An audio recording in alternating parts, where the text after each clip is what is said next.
They're the in crowd, we're the other ones. It's a different kind of cloth that we're cut from. We let our colors show where the numbers ain't. We're the paint where there ain't supposed to be paint. That's who we are. That's how we roll. The outsiders. The outsiders.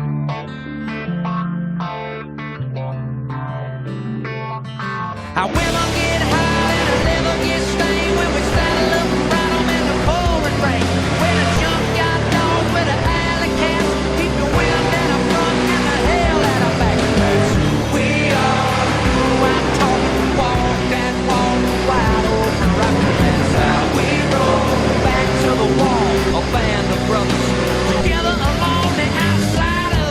We're the riders, we're the ones burning rubber up our tires. Yeah, we're the fighters, they all nighters. So fire 'em up and get a little higher.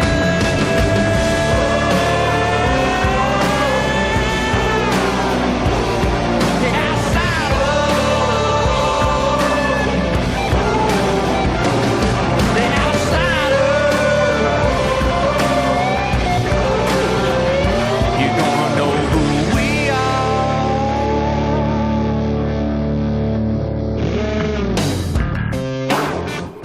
They call Ontario Motor Speedway the Indianapolis of the West, as this circuit nearly mirrors the shape and distance of that famed super speedway. But for all that track means to motorsports, this one might mean a lot to the NFRN League Cup Series drivers, as 12 of them look to advance their way into the next round of the playoffs. From the southern part of California, this is the Ontario 500.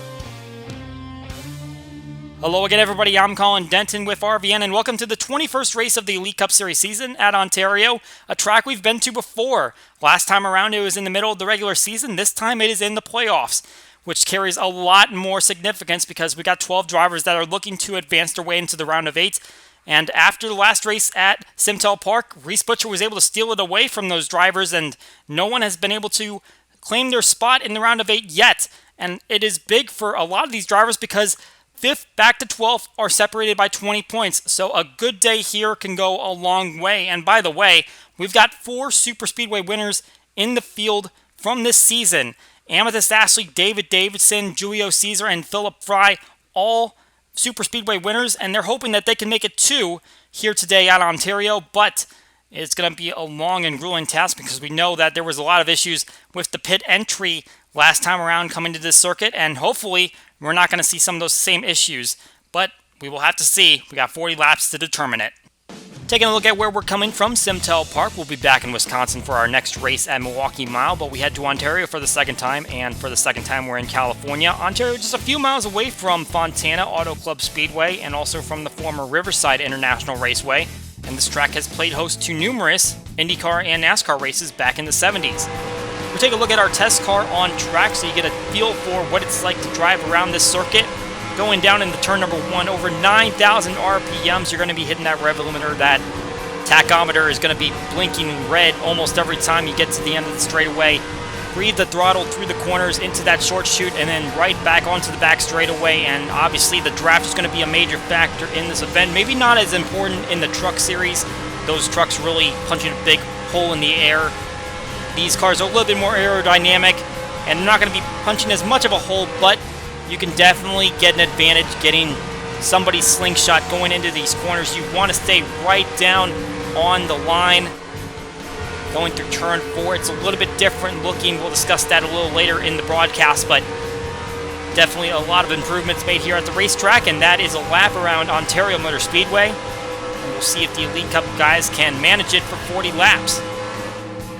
Looking at our part-timer race, Shane Borland up in front alongside John Gilbert, who is going to slip back pretty quickly. As we mentioned, that outside line is not going to be the preferred line. It's going to be the inside, and that's exactly what drivers are using to make passes. There's Dwayne Calloway making his way by the 2-car of Robert Harrison. And it's going to be 75 of Kyle Law who gets to the line first. And he will advance into the feature along with Borland. Dwayne Calloway, Chris Harley, Austin Rogers, and Craig Martin will all make the show. Sparky the Sun Devil just on the outside. along with Connor Mays, Kenny Knox, Donnie Moore. All inside the top 10, but unable to make the field. Gilbert dropping all the way back to 13th after starting on the front row. Our hot seat driver of the race is Jake Baskinger. Great playoff so far, a runner-up at Texas World. Only weak spot Toronto Lakeshore, but still all 4 races, these playoffs inside the top 20, so definitely a contender. And he's going to try to stay up in the points.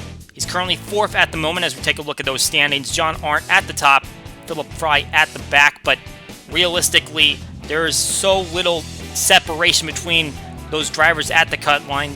5th through 12th separated by 20 points. One wrong move in today's race and you can find yourself at the back. Who will take the victory though? Will it be a playoff driver? Time to find out. Let's go trackside for pre-race festivities. And now, for the most famous words in motorsports, please welcome your Grand Marshal, leader of the famed Alabama gang, Bobby Allison. Crank them engines. Crank when you're ready. Crank when you're ready. All right, fire it up, bud. There's command. Crank. Get fired up. Two-time Ontario winner Bobby Allison on the command. Now time to take a look at the starting grid. Starting on pole is Allison Rain in the number 6 Victoria's Secret Ford. First pole of the season, second in her career. And Craig Martin in the number 38 Loves Ford. Barely got in through the heat race, but laid down a big lap just like Colin Murphy did in the truck race. Row number 2 has the NASCAR winner Jack Krause and David Davidson, the highest playoff driver on the grid. In row 3, Mitchell Mark broke his 4-race streak outside the top 20, finishing 11th last race, and Philip Fry, 3 top 10s on superspeedways for the Chase contender. 2 more playoff drivers in row 4, Jack Porkins, 3 straight top 15s, and Bernard DeBarros, 7 straight top 20s.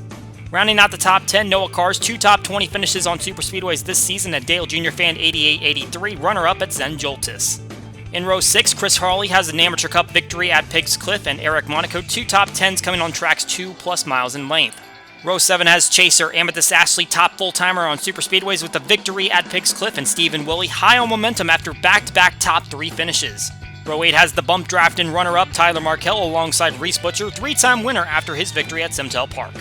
In row 9, Austin Rogers, 3 Amateur Cup top 20s on superspeedways, and the other JR best superspeedway finish is 17th.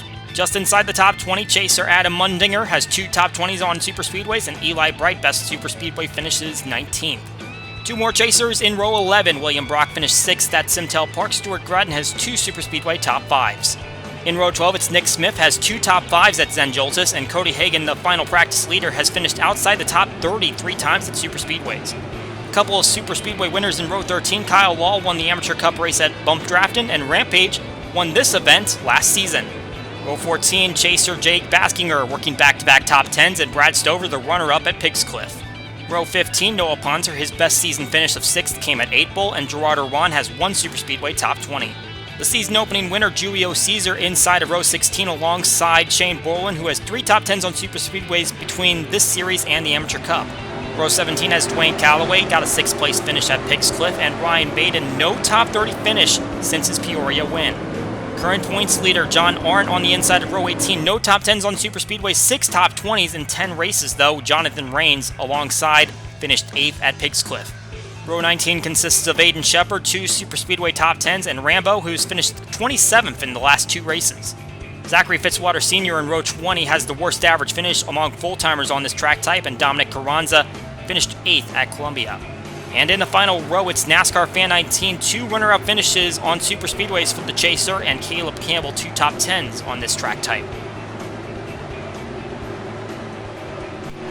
As mentioned, this is the first pole of the season for Allison Rains, so that makes 21 different pole winners on the season. We'll hopefully see a lot of them at our Clash event next season. But right now, these 42 drivers are focused on Ontario, and we now have our 12 playoff drivers onboard cameras activated over on the NFRN channel. Head over there and you can watch this entire race from onboard your favorite driver. And it's going to be an intense one. 40 laps around this 2.5-mile circuit. Waiting on the green flag, and there it goes. We are live here for race 21 on the Elite Cup Series season.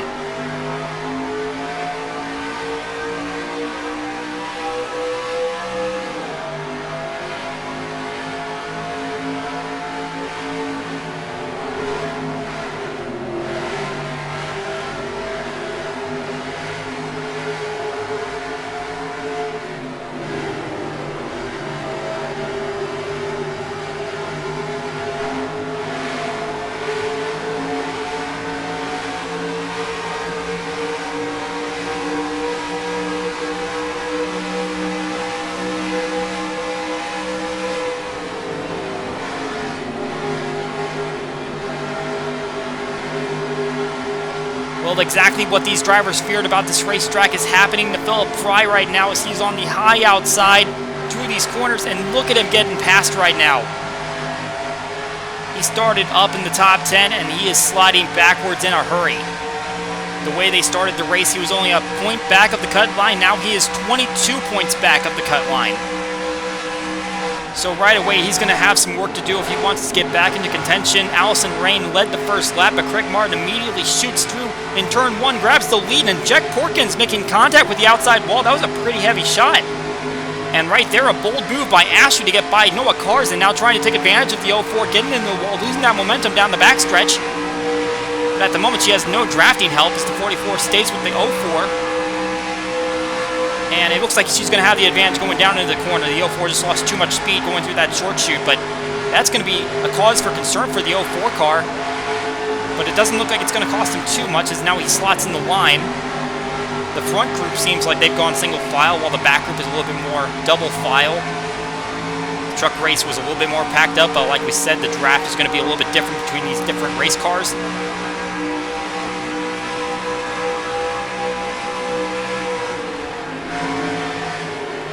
Adam Mundinger trying to work his way. He's behind a couple of cars at the same time.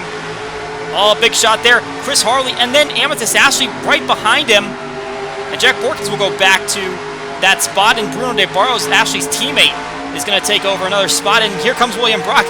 Ashley just getting passed all over the left side by several playoff drivers. As now the 57 has a little bit of damage from hitting the outside wall. So now we thought that turn 4 was going to be a little bit of a calamity corner, but looks like coming off of turn 1, going into that chute, that might be the issue. As now Ashley is on the high outside, and there's a crash in front of her. Nick Smith and Austin Rogers.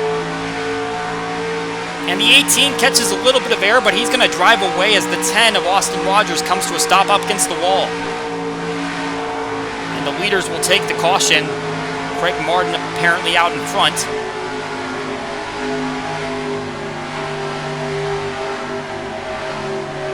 So all of our cautions the last time we were here came as a result of drivers trying to merge on the pit lane, but we finally have a caution where it is not the pit lane that causes the issue. It looks like it was a move going down into turn 4. We'll take a look at the replay, but from the looks of it, it looked like the 10 was trying to make a move on the 18, and it did not work out, and so it's going to be an early end to the day for Austin Rogers as he awaits some assistance from the wrecker and the medical crew.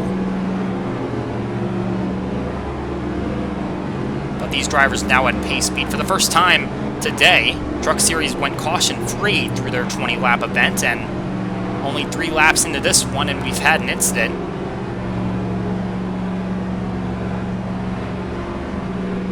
And we will see if they try to go for a pit stop here. A little bit of an older surface, so wouldn't be surprised, and it looks like we're seeing a lot of cars starting to duck down toward the apron.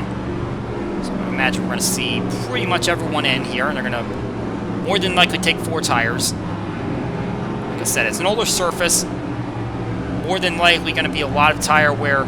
Tires will be a necessity here, so if we get cautions at the right periods, then should expect to see 4 tire changes, and we will see if we get any green flag stops today. But here they come now down the pits, and we saw a little bit of position shuffling, especially Philip Fry dropping way back in the field, so not necessarily going to see everyone pitting at the exact same time as seeing the first car pull into their stall. Very long pit lane here. Watching on William Brock, Jack Porkins, and David Davidson going to pull in pretty similar times. And Brock's going to go for 4 tires.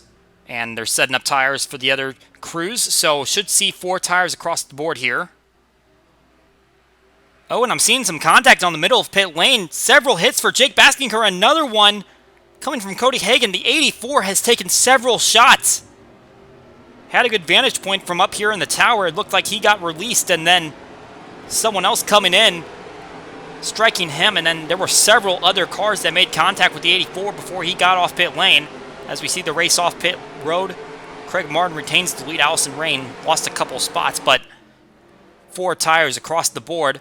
We'll take a look at the replay of this accident, and yep, it's Austin Rogers making a move down to the inside in turn 4, makes contact with Nick Smith, and the 18, big hit on the back side of the race car, gets him airborne, and Austin Rogers sliding into his left rear tire right up against the windscreen. And so that contact is going to disable Rogers' car, as Nick Smith actually able to pull away. And so it looks like he's going to be able to continue in this race, although he's definitely not going to be up to a competitive speed. So let's take a look at what happened here on pit lane, now that we have a better look at it. 84 pulls away, and Rampage is coming into a stall at that point, and then drives right into Kyle Law, and Cody Hagan also trying to get into a stall along with Nick Smith. That was just a big mess right there as the 84 tried to exit.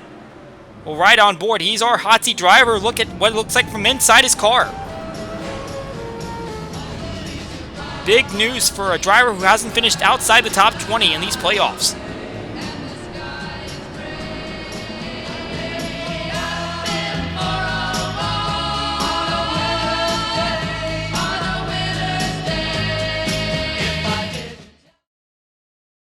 Hey, I'm just gonna take it for a spin. Yeah, okay, sure, Dale. Hey, it won't start. It's a hand scanner, Dale, remember? Can't be too careful. What's going on?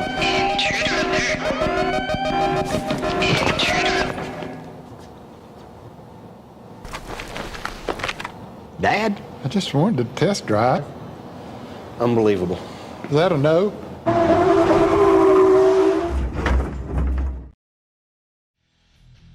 Well, let's have a little history lesson on this racetrack. Taking a look back to last year's highlights, and really the highlights were this turn 4 entry on the pit lane. All of the incidents were taking place as the drivers were trying to merge down and get their green flag service, and it just caused a mass amount of chaos.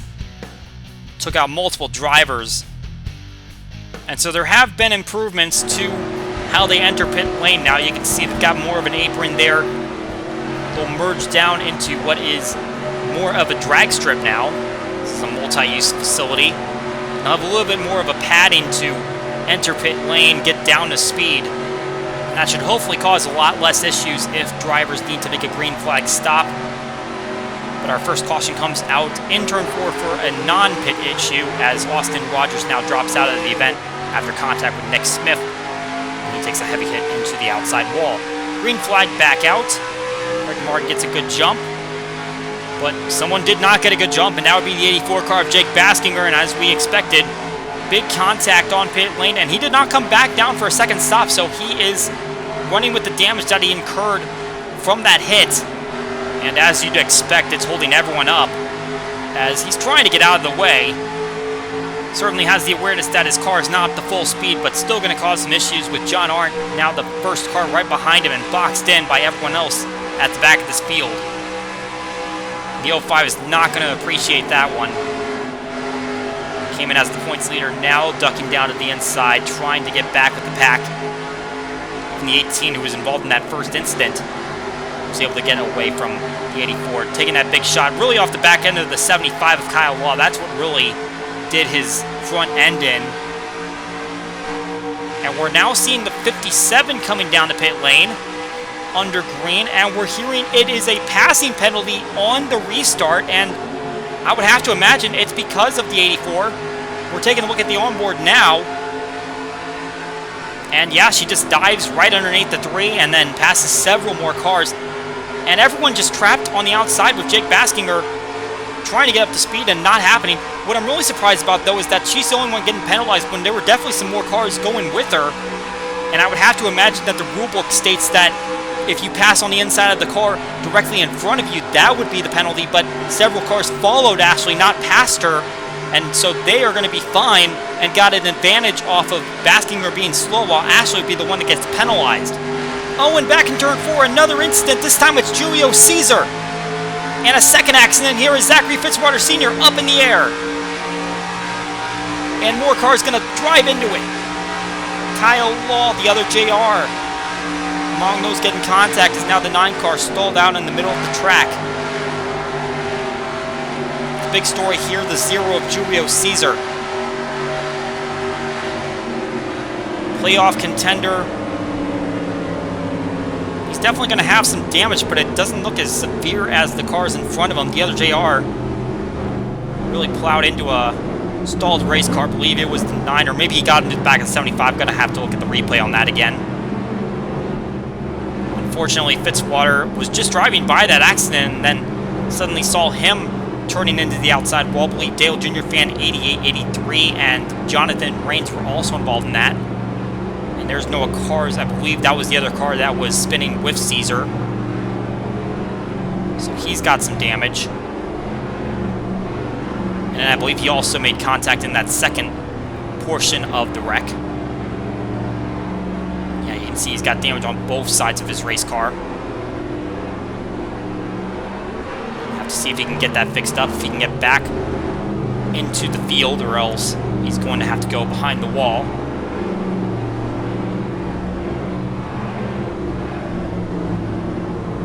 So back down the pace speed for the second time today, as Craig Martin still leading here at Ontario.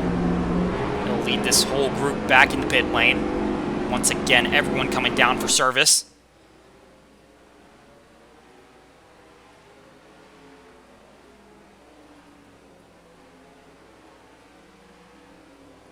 Let's look at a couple different drivers. Brock working his way up the field. Davidson, as well as Mundinger. Brock going to hit his stall first.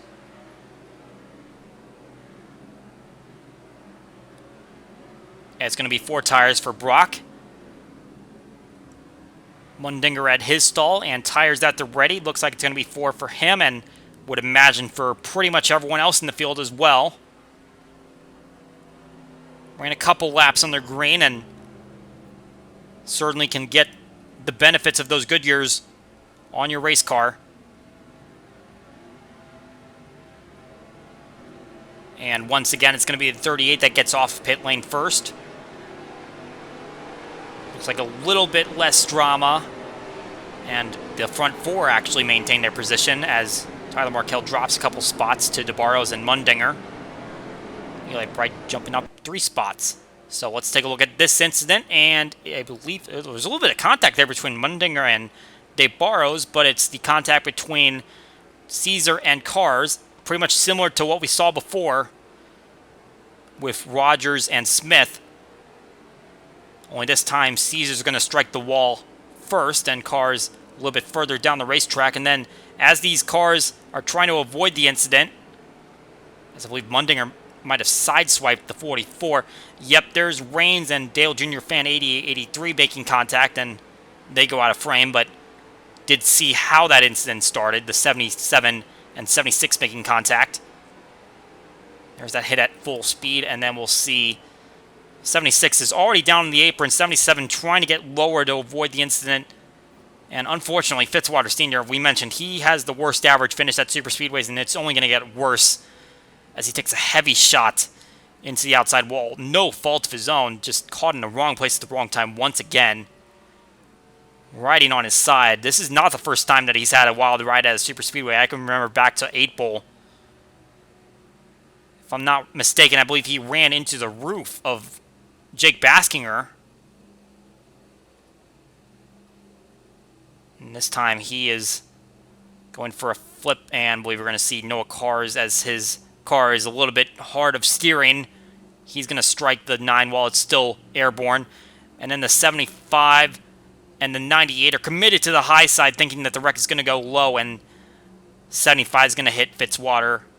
And then the other JR runs into the back of the wall, and that's where he gets all his damage. As we see Dwayne Calloway just barely braking as the 44 comes to a near rest in front of him. Riding on board Caesar.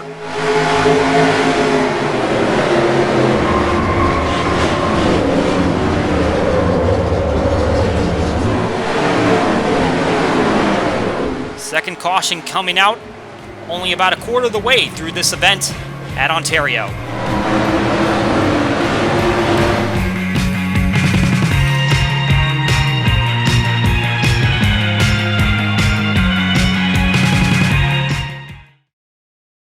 I'm really proud to be a part of it. Love, it's pretty amazing. Her name is Amanda Brookman, and she is my destiny, although she may not know that, per se. So you can go online and make any kind of car you want. I made a love car.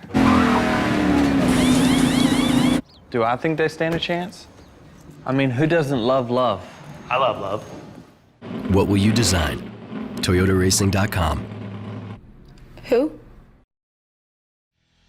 So we showed you the pit lane chaos that was last year's race at Ontario, but how about the circumstances that led to Rampage's first victory? Gabriel Wanderley had the lead, but he decided that he was not going to make it to the checkered flag even as they ran and finished under caution. So he came down for service, the one stayed out, and he was able to claim his first career victory that led on to a title in Season 1. However, it is not going to be a repeat this season, for the title at least, as he is already out of the playoffs. As you can see, a terrible stretch, 7 times outside the top 20 in the past 7 races. Allison ranks a little bit worse at the moment, out of the playoffs in the first round as well. I don't think either of those drivers, though, are going to catch Stephen Willie in his terrible regular season. We see the drivers out of the race now. The other JR, Jonathan Rains, Kyle Law, and Zachary Fitzwater Sr. will all not return to this race. But we go back to green flag racing, and you can actually see that the 34 of Jet Krause is out in front. We had to go back and look, and I believe it was in the corner of the screen, but he was actually coming in the pit lane in front of that accident. He was able to get his 4 tires changed and get back on the racetrack and not have to pit, so he grabbed the lead. And supposedly he was reporting a vibration, which would make sense because he had just come in that caution prior and gotten 4 tires, and he was still up there near the front of the field, but he caught a little bit of a lucky break with the fact that they crashed right behind him. He was able to go ahead and take the lead instead of lose all that track time. But it looks like that's going to be short-lived as the 38 pushes down to the inside, and he overdrives the corner, so the 34 way outside as William Brock tries to take the lead over. 38 dove it a little too deep, and he went up the racetrack, and that opened the door for the 23 of William Brock trying to lead a lap here and grab a bonus point. And it looks like that's going to be right in hand. You know, he's got a big draft coming with his inside. If he's smart, he's going to change lanes here, but maybe not. He's going to have enough time to arc the corner and maintain a lead over Mitchell Mark, as now the 57 back down pit lane. And we're hearing that she did not take tires during that last caution. That just does not make any sense. She was able to stay on the lead lap despite the penalty, but now that 57 crew is just going to waste even more time coming down for that service. Now, just inexplicable mistake there by that crew, as now the 5 diving down to the inside of Brock, and Mark takes over the lead with one fell swoop through turn 3. So Brock will go back to second place, but he leads the lap, gets the point. So that's all he really needs there. Obviously, he wants to go for that victory, but he's at least got one more point in his bucket, as Ashley now pulling off pit lane, but it seems almost inevitable that she's going to go a lap down, and you just can't excuse that. Just take your tires when the opportunity presents itself. You caught a bad break there with the cars all stacked up. Took your penalty, still stayed on the lead lap, but now you just gave it all away there by not taking tires, and got to hand that to the crew in terms of making that mistake. You see William Brock trying to work his way back toward the 5. Takes a little bit of a lower arc into the corner. Right now the 57 still out in front of these leaders, but just barely. She's going to have to hope for a caution right now because they are charging. They've still got full speed, hot tires. Front 3 lined up in a row right behind Ashley, and another 3 coming from behind, and here comes Mark to the inside. Brock even looking a little bit lower, thinking about a move, but 3 wide into turn 1 just does not sound like a good time. And it looks like all 3 of those drivers will clear Ashley, getting out of the corner. Contact from Mark into the wall, and Brock makes contact with Mark, and he goes for a slide way up the racetrack, and Davidson shoots to the lead. Well, I thought the 57 wasn't going to play a factor into that, but apparently she might have, because Mark seems to have made a misjudgment coming off the corner. And the 23 was expecting that the 5 was going to hit his marks. And unfortunately, the 23 shoots right into the 5, goes for a big slide and right up the racetrack, and now the 11 takes advantage, and he's going to lead a lap and get a bonus point. 11 second in points, at least the last time they came through, as I believe Martin just got a little loose off the 4 and made contact with the wall. He's sliding backwards. Davidson, the Zen Joltis winner, but this hasn't been a track type particularly well to him. 3 times he's finished on super speedways 33rd or worse. Hoping that's going to end up being one of the better ones for him as DeBarros tries to make a charge. He's going to want that bonus point as well, as he is 20 points above the cut line right now. And just looking at the cut line, Julio Caesar 3 points above had that accident that brought out that last caution. He's still on the racetrack though, and he's going to hope that there's a lot of cars that drop out so he can continue to gain some points. Mundinger can still gain ground. He's up in the 9th position. Baskinger with a bit of damage that's going to slow him up. As Mitchell Mark is now slid behind NASCAR Fan 19. You see that Ashley is still fighting to get back on the lead lap. But we'll slide off the corner. Reese Butcher way down on the racetrack. And now contact into the wall. Dominic Carranza sideways. There goes Allison Rain and Eli Bright right in front of the field. Spin by Chris Harley. 1 car also involved. Oh, Nick Smith plows into the back of the 1 car. And a chain reaction there.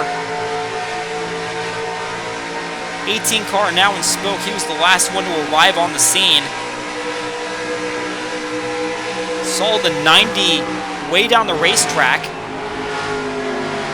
Coming off of turn 4. I believe the 24 was the first car I saw sideways. Rain also caught up in that one. Pole sitter of the event. Now she's got some damage. Rampage trying to catch back up to speed. I don't believe they took the caution, so that's why they're racing back around to the line. Definitely the leaders racing back for position. There's Harley. I believe he went off the front end of Shane Borland. As a lot of cars scramble to find position and get away from that accident. There's that 25. I believe didn't take too much damage. Just trying to eyeball it. Eli Bright, though, we did see him sideways make some contact. Looks like he has a little bit of front end damage. We'll have to evaluate that replay and see exactly what happened there. It just seems like the 90 went for a slide. This Butcher did. And I believe he might have gotten away unscathed from that whole incident. I think it was the 24. Maybe he was also sideways and came up the track a little bit too much.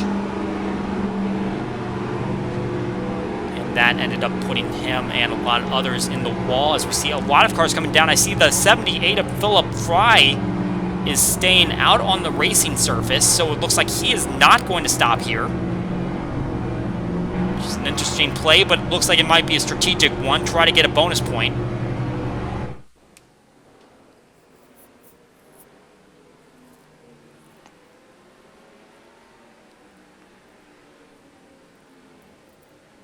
Keeping an eye on several of our drivers up near the front of the field. NASCAR Fan 19 first into his stall. And going to take 4 tires. This is the longest green flag stint we've had so far this race. So it wouldn't be a surprise to see 4 tires taken here. Especially because they've been taking 4 tires for the first 2 stops when those stints were a lot less intensive. Seeing Gradden and Davidson getting ready to go for 4 tires. 64 already pulls away. He was starting at the back of the field, so he had one of the first pit stalls. He's made up a good bit of ground so far this race. And he needed it. He was right at the cut line. Oh, and at the front of the field, Davidson makes contact with Rain. The 6 was trying to get into her stall at the front of the field. Davidson was already pulling away. And that could be a big factor on Davidson, who actually got out in front on the field. He came in first and he left first, but he had contact with Rain on his way out. So let's take a look at this replay first. And yeah, so Butcher made contact with Carranza. They went for a big slide off of corner number 4. And they correct it. But unfortunately, Callaway comes in and makes contact with Carranza. Rain squeezed into the outside. Bright runs into the back of the 24, makes contact with Butcher, so he did have some contact on that whole incident. Stephen Willie squeezed in there at the back. Rain comes around and gets Borland, so the 25 gets the 3 as a result. And the 1 trying to come to a complete stop, trying to avoid. As Noah Cars slips through, I believe the 76 might have as well as Maiden and Hagen there on the bottom. But then here comes Smith with a lot of speed, already damaged, and right into the back of Rampage and a little bit into Rain as well. And we saw the smoke coming out of the 18 car, so it looks like his day is going to be done. Riding on board Julio Caesar as he rides through this one. 3rd caution of the day here at Ontario.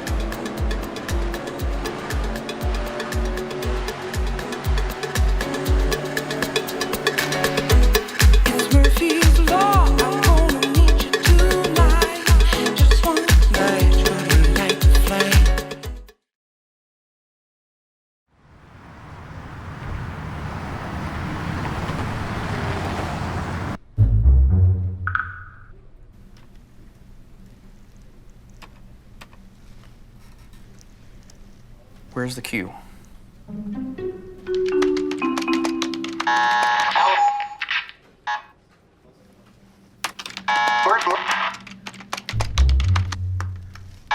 Allison, where's the queue?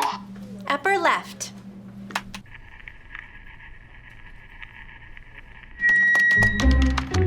Next to the W. Oh. Thanks. Thanks.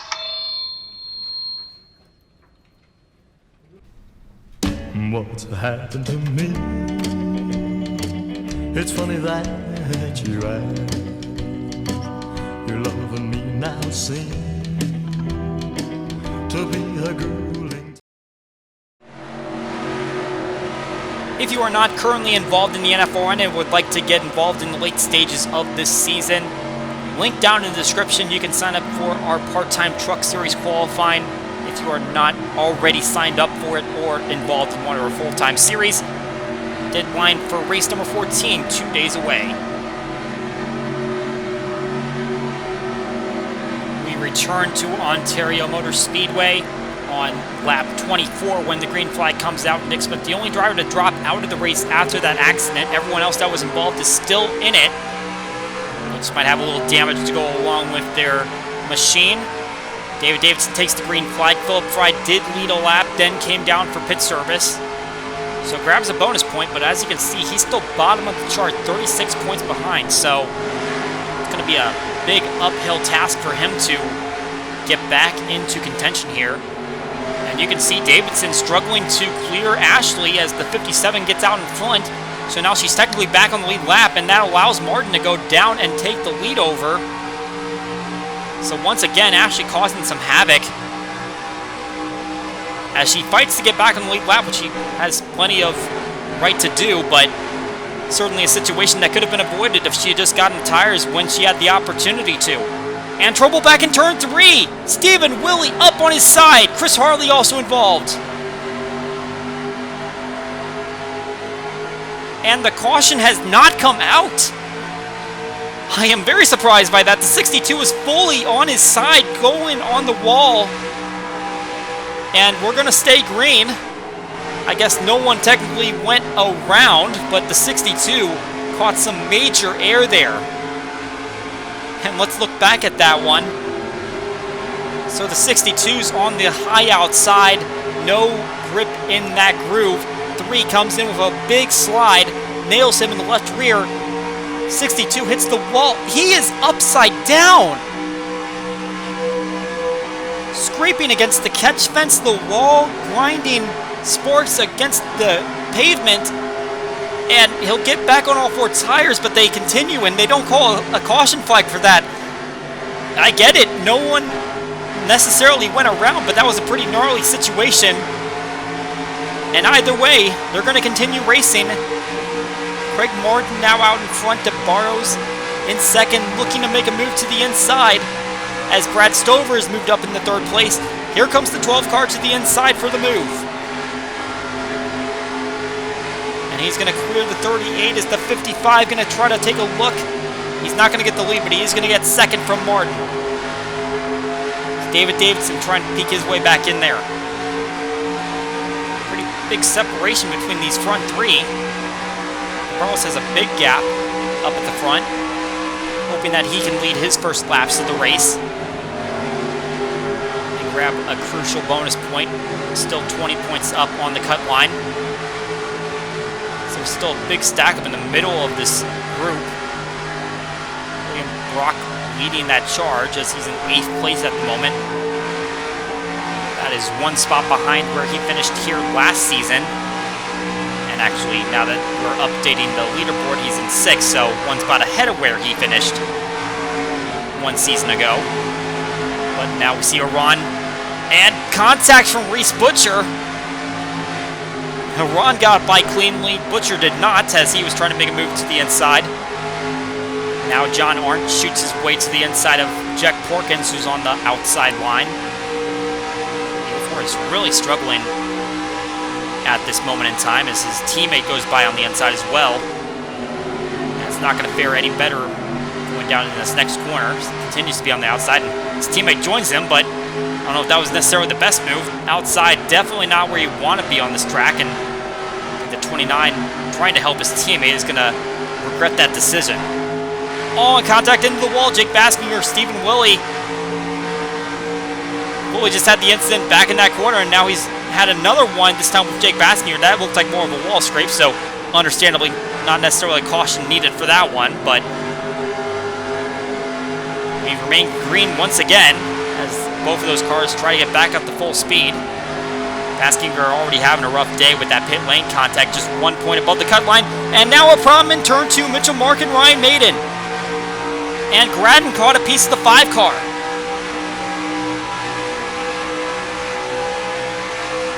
Looks like everyone else is going to get away with it. The 76 almost ran into the back of 99 as he tried to get straightened out, but looks like it's going to be primarily a 2-car incident, perhaps 3 if you want to count Gradden in that, because it looks like he sideswiped the 5 car as he was coming through.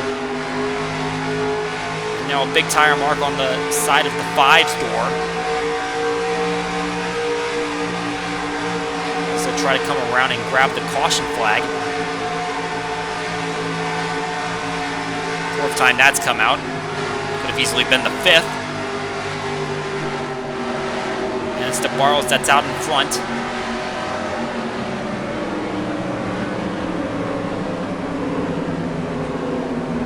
So he will have the advantage going down in the pit lane.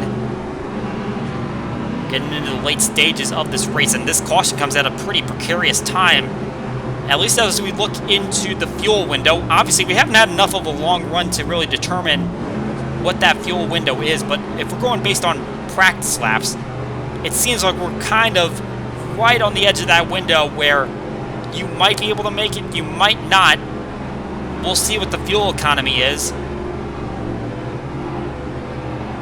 And if any of these teams try to gamble with something, you can say this, they're more than likely going to come down now because you pretty much have to. You're not going to make it based on the last stop.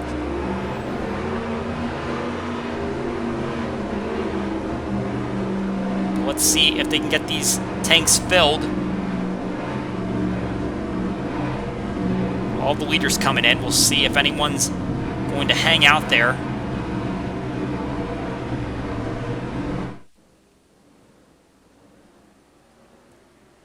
And the 04 is still out on the track. So Porkins is opting to go for a lead lap. He does not have one so far this race. So he'll opt for a bonus point. as we watch DeBarro as Brock and Gradden take their service.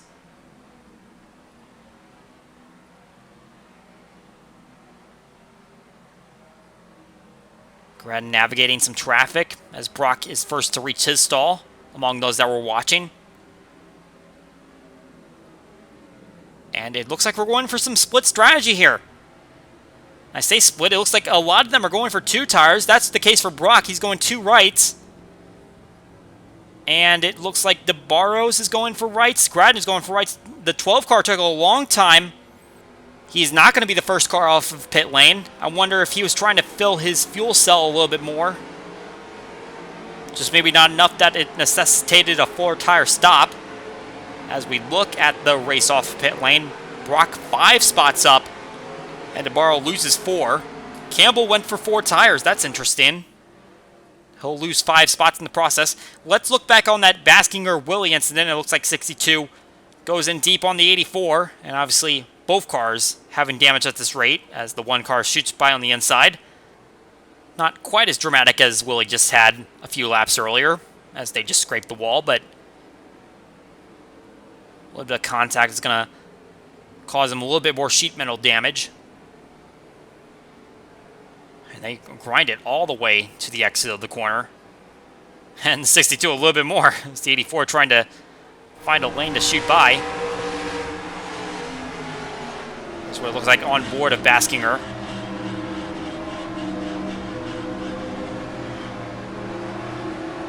Can't imagine he appreciated it that much. Now let's take a look at what brought out our caution. And the 5 really deep and makes just kind of a move that probably was never going to work. And he'll hit Maiden in the left rear. They will both back into the turn 2 wall. 99 catches a lot more air than the 5 does, even though both do. And looks pretty reminiscent of what Willie just did in turn 3. Except this time you definitely have a car facing backwards, so that will bring out the caution this time. And then we're going to see Gradden come in the shot as the 5 is just kind of trying to save the car. Not entirely in control here as the 29 sideswipes him. And that will send him back around.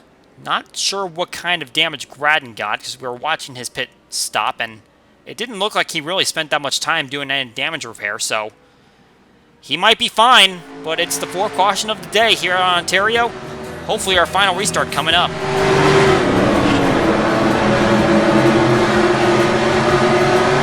See, I've been through the desert on a horse with no name. It felt good to be out of the rain. 4-speed manual transmission, 850 horsepower, 1 bucket seat, 0 to 160 in 8 seconds. Oh yeah, that baby will do. Any questions? I take it for a test drive. You ever driven one of these things?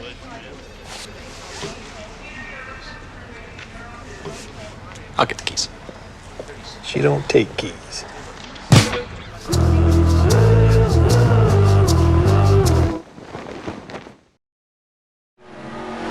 Back at Ontario, where we'll have 8 laps to go when we hit the green flag. None of the drivers in that last accident dropped out of the race. However, the 76 of Dale Jr. fan 8883 did. Looked like he had a mechanical failure. However, remember, he did have some involvement in the 2nd caution of the day. Jack Porkins stayed out, led a lap, then pitted. So now Brad Stover is leading this race. As Porkins fades to the back of the field, he is below the cut line at the moment. We'll see if he's able to gain points and then put himself back in the green. Jake Baskinger on the inside, hoping that he won't be put out as he has a wounded race car. Stover gets a good jump as Ashley holding up the traffic. They restarted single file and Martin looking to the inside of Brock, trying to take over 2nd spot. And they go side by side. Brock is able to maintain a momentum. That is something we have not seen on the outside line. He's able to hold down 2nd place. Davidson looked at that line and decided he might want to have a shot at it. Not getting challenged from the inside yet. Laps are winding down, and Stover now out to a big lead. One of the biggest we've seen all day for a driver who is outside of the playoffs, but trying to fight for the 17th position and possibly Rookie of the Year. Big jumble up here as DeBarro is stuck on the outside. Now getting passed by Monaco on the inside.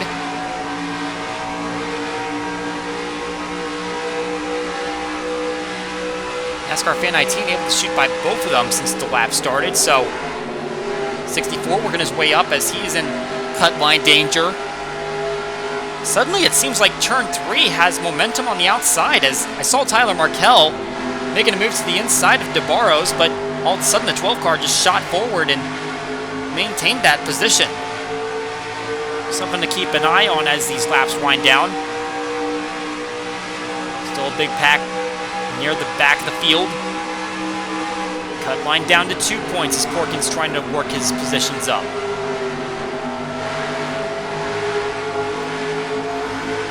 Seeing Gradden starting to fall back. He's only 8 points above the cut line, and he's losing points and positions as he goes along.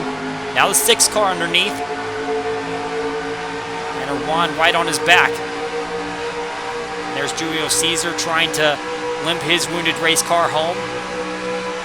13 points above the cut line. Here's a move from Ashley on Stover to try to get back on the lead lap. At this rate, I believe that a caution would negate any advantage of being back on the lead lap.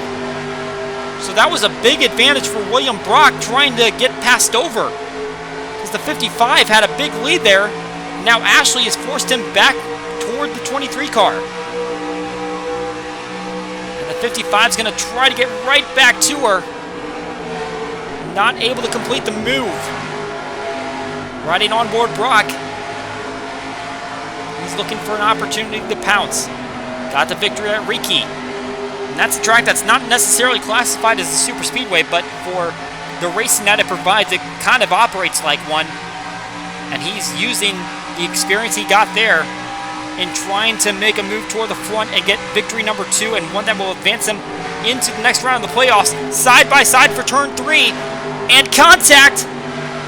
Stover made the move. Ashley had to get out of the gas, and Brock door slams her.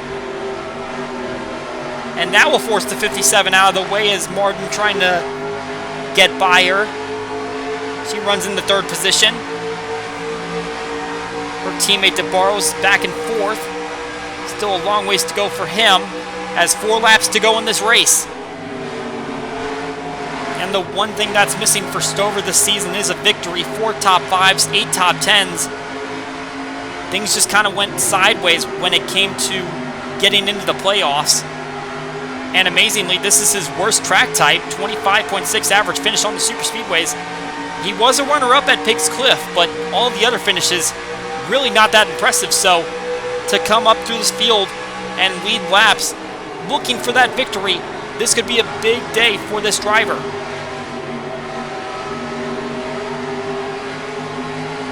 Brock continuing to trail behind him.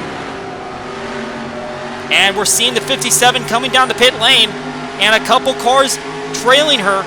This could be a sign that they're not going to make it on fuel. I believe I saw Carranza sliding once again, but that was Monaco and Kraus that were coming down, so no playoff drivers. But with 3 laps to go, this is going to be a concern for these drivers trying to make it to the end of the race on their fuel cell. And I wonder if this plays into Jack Porkins' hands as he just goes above the cut line. He pitted latest, so he got the bonus point, but he also might have a full fuel cell. We see Martin working on the inside of Brock, trying to make that move. Not going to happen. Well, Brock is still high, so Martin's going to make the move. Big time move there, coming off the corner. And the 38 in the 2nd place. And Stover coming to pit lane. All of the leaders coming to pit lane. That's at least the top 4. And I believe that is Ponser, that is first, that is still out. Followed by Butcher and Callaway. So with 2 laps to go, a lot of playoff drivers in the pits. Concerned that their cars are going to sputter while they're out on track. There is Stover in. I see NASCAR Fan 19. Brock, DeBarros, Davidson, Gradden, and Porkins is also in there. I'm very surprised to see the 04. I figured by staying out and having a little bit of a later pit stop, he would have more fuel than the rest of the field, but apparently not the case, or at least they're very concerned that they're not going to make it or slow down on the track. So that's a look at the drivers that had to come down for service. Mundinger is the first playoff driver in 5th, but he's not in this main group up here in front. And it does not look like any of these top 4 are coming down for service, so Noah Poncer in line for potentially his first victory. But Reese Butcher trying to get his 4th and back-to-back. White flag is out. 92 in the lead, 90 chasing. Here comes Campbell trying to make a move to the inside on Butcher. They're going to go by the 04. He's going to go lap down. Campbell can't complete the pass, and Butcher is gaining ground on the 92. If Butcher were to win back-to-back races, that would be the first time in the Elite Cup Series history. Not in the league's history. Kyle Law did in an amateur. But if he's going to make a move, he has to do it down into turn 3, or else he's not going to have the chance. Here comes Caleb Campbell to the inside. And the 90 has to get out of the gas. And that opens the door for the 92. Campbell's going to pass Butcher, so is Callaway. But coming off of turn number 4, the fuel is going to hang for Poncer. A maiden victory in the Elite Cup Series here at Ontario.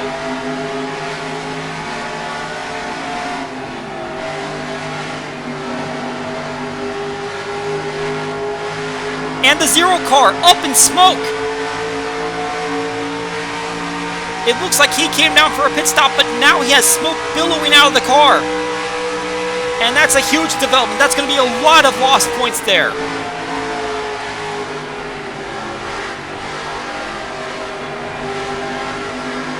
He's going to limp it back home. He had problems earlier in the day. But for Noah Poncer, it's win number 1 in the Elite Cup Series. This is, in fact, his first top 5 in the series. It seemed like he had a decent chance to go for a victory, possibly at Simtel Park. That did not pan out, but today, it all went his way. As he goes to victory lane, Caleb Campbell will end up in the 2nd position. That's a career best finish for him. Dwayne Callaway able to swipe away 3rd, as Butcher had to get out of the gas, just didn't have the momentum there. He'll end up 4th, and Adam Mundinger ends up in the 5th position. He's able to have his gas last all the way. Philip Fry got a bonus point and then ended up in the 7th position. That's a good chance for him to advance. And John Arndt didn't really talk about him all day. He was kind of silent, slowest in the final practice, but he got the 9th position today, and that's all he needed to hopefully pad his way into the next round. Looking at the next page, I'm very surprised to see Jake Baskinger finishing in 15th position after the pit lane problems on the first caution. Looks like he was able to keep his gas going to the finish line. Brad Stover, a heartbreak for him. Looks like he was on his way to his first victory, and he'll end up in the 16th position after having to pit late. William Brock, NASCAR Fan 19, will finish inside the top 20, but they had to pit in the last laps of the race. Also pitting were Dave Barrows, Gradden, and Davidson. They will finish outside the top 20. Dave Barrows and Davidson really had a chance to go for a victory there.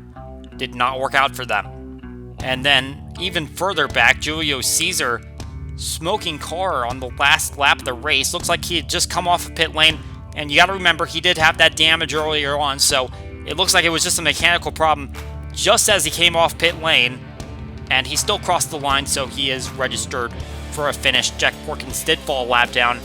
Emmett Sassley 2 laps down after falling a lap down earlier and taking that late pit stop. And obviously this race featured a lot of attrition. No drivers dropped out of the Truck Series race. No cautions, no accidents. This one had 4 cautions with 7 drivers dropping out. None of them were in the chase.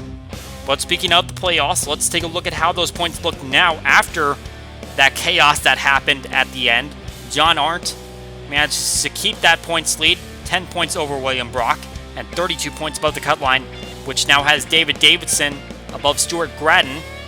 NASCAR Fan 19 was already outside the cut line, and he'll remain there. Jack Porkins fell out while Adam Mundinger and Philip Fry worked their way into the playoff picture, but you take a look at 4th through 11th, there is no safe margin there when you head to Milwaukee Mile, you're going to have to be absolutely perfect to ensure that you're going to be in the next round, as Baskinger, Brock, and Arndt feeling a little bit more comfortable, and Ashley was already 1 point below, and with that poor finish today, she'll be at the back of the field.